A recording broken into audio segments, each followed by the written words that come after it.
Throughout architecture history, prior architects shaped what we know as the current home today.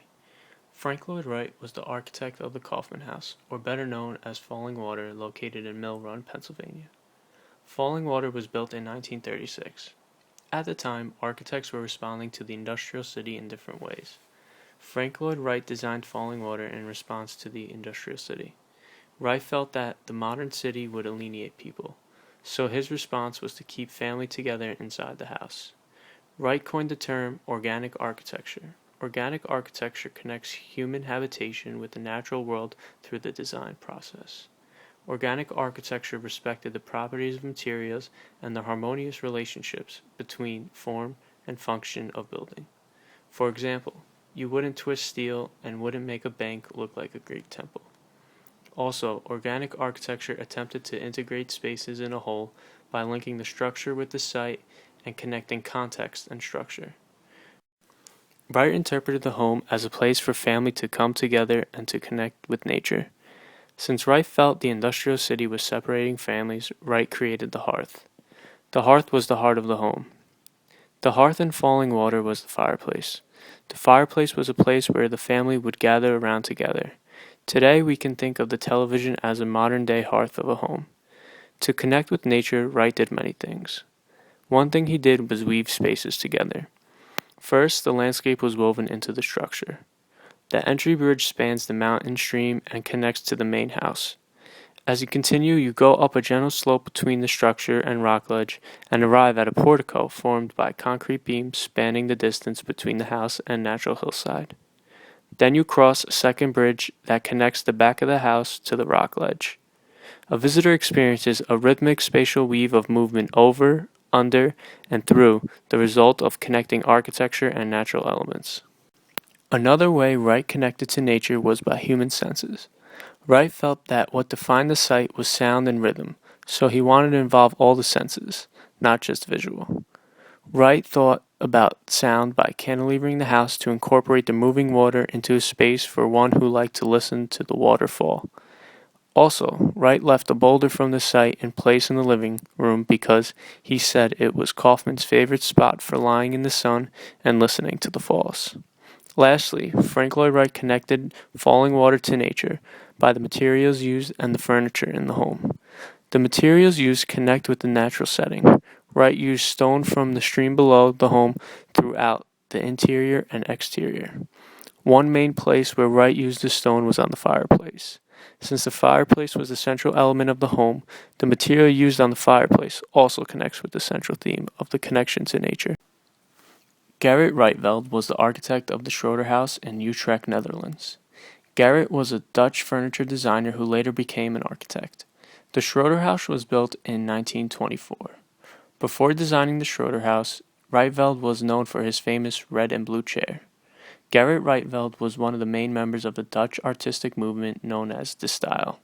The Style promoted simplicity and abstraction in art, architecture, by using straight, horizontal, and vertical lines and rectangular forms.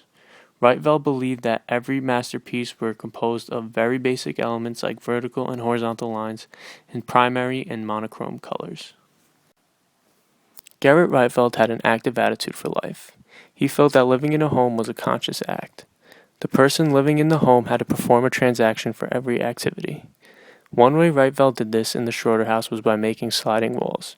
Rietveld designed the home with an open floor plan and added the sliding walls for the people to make their own rooms when needed. For example, if someone wanted to go to bed, they had to slide the wall to screen themselves off. A second way Rietveld made living in a home a conscious act was by making furniture temporary. Some of the furniture of the home was designed so you can hide it when you are not using it. For example, Rietveld did this with the countertops in the home. He made them hinge so that if a person needed to use it, they can keep it open, but if they weren't using it, they can close the countertop so there would be more room in the house. One similarity between Fallingwater and the Schroder House is the duality of spaces. In the Schroder House, during the day, the open floor plan was used for normal day activities, but at night, that same space was transformed into bedrooms with the sliding walls. So during the day, when everyone was awake and doing things together, they would occupy the open floor, but at night, when everyone wanted their privacy and go to bed, they would make their rooms in the same space by sliding the walls. In Fallingwater, the living room served a dual purpose. The living room's main function was to act as a gathering space of the home and bring the family together. The living room also acted as an outdoor space and a place for relaxation. The duality of nature also helped the home with the duality of spaces, since the living room was open to the outdoors and featured materials found in nature. The natural boulder from the site left in the living room is a place where one can relax and enjoy the sound of the waterfall below. A second similarity between Fallingwater and the Schroder house is both have a central element. In the Schroder house, the central element was the staircase. On the ground floor, different spaces are arranged around the centrally located stairs. The kitchen and 3 bedrooms are placed around the stairs. The stairs are visible as soon as you enter the home and invite you up to the main living space. A large skylight was placed above the stairs to make it visible. In Fallingwater, the central element was the fireplace. The fireplace was also known as the hearth of the building. This is where Frank Lloyd Wright believed the heart of the building was. He felt the industrial city was splitting families apart, so he made the hearth to bring them together. The fireplace was placed in the living room and is the focal point of the space. Wright believed that this central space is where families would gather together. A third similarity between Fallingwater and the Schroder house was the connection of interior and exterior. In the Schroder house, there is little distinction between interior and exterior spaces. The lines and planes flow from inside to outside with the same surfaces and colors. Also, the windows are hinged so they open at 90 degrees to the wall. The hinged windows blur the boundary between interior and exterior even further. In Fallingwater, the interior of the home connects with the exterior in many ways. One main way the home's interior connects with the exterior is by sound. Wright felt that the natural sound of the site was very important. Wright designed the home so that in every room you can hear the sound of the natural waterfall below the home. A person inside the home could feel like they're outside because they hear the waterfall, but in reality, they are inside the house. A second way Fallingwater connects the interior and exterior is by its openness.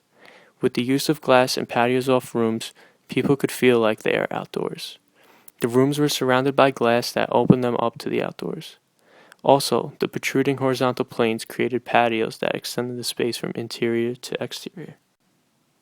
One major difference between Fallingwater and Schroder house is how each connects to the site and the surrounding context.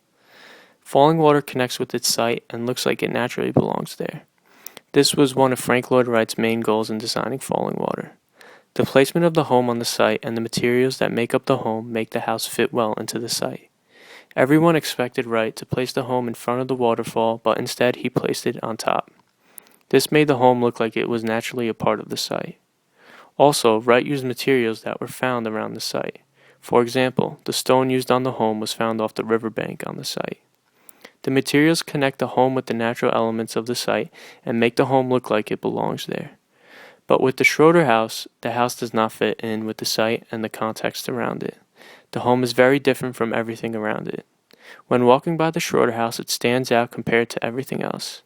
The materials that make up the Schroder house are different from everything nearby. The Schroder house is made of white concrete and black steel, which is very different from the brick used on most buildings in the vicinity.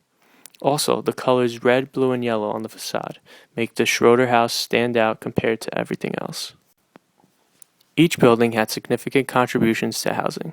The most important contribution the Schroder house gave to housing was the idea of sliding walls. The sliding walls make it possible to have an open floor, but also makes it possible to have smaller rooms when needed. The sliding walls brought us sliding partitions that we have today. For example, in colleges, when they have a lecture, they keep the room open, but when they need more classrooms, they slide the partitions so they have more classroom space. The most important contribution Fallingwater gave to housing was the connection to nature. Frank Lloyd Wright showed that you can create something that is man-made and make it look like it naturally belongs there. Frank Lloyd Wright did this by using local materials and connecting the interior spaces with the exterior spaces. Wright created rooms that were inside, but a person can feel like they were outside when occupying them. Also, Frank Lloyd Wright showed that we should respect the site and the existing context.